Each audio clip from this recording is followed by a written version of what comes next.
And the higher the number usually means that you've been exposed. A number less than 0.8, you can rest assured that maybe your symptoms are not related to the spike protein.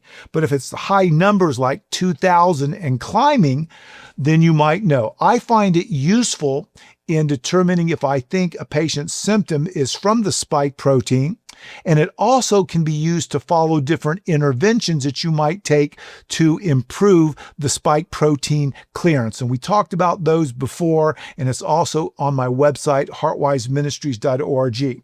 So another question that's come up, can you measure the exact fragments, the actually spike itself? And the answer to that is yes, but it's not easily available, and it's called mass spectrometry.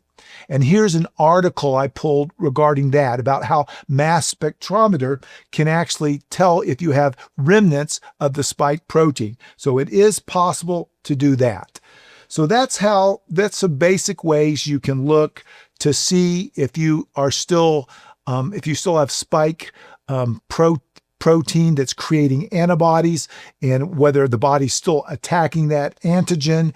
And if I guess if you could, I don't know where you would get it, but you can actually measure the amount of spike itself, but that test is not readily available. So the nuclear capsid test just tells you if you've had COVID, period.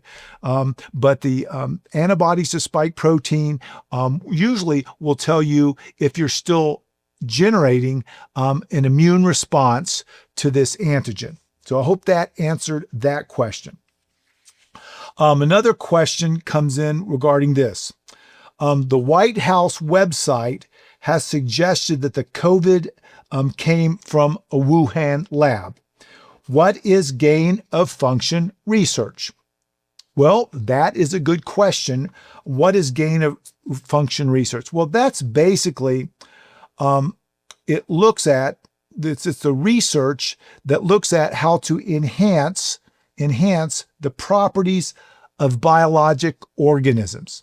And it's usually pathogens, viral and bacteria, how to enhance those, they increase the transmissibility. They look at the ways it can evade immune systems. They look at ways to make these things more potent. And they do this through genetic manipulation. They can induce mutations, but it's not the same as the CRISPR technology where they actually edit the DNA.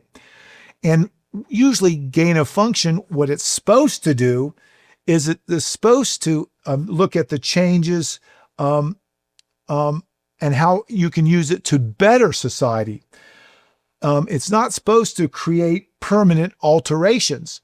However, looking at things and looking at this White House suggestion, it suggests that maybe people aren't using this gain of function or this genetic manipulation of different pathogens. Maybe they're using it for the wrong purposes.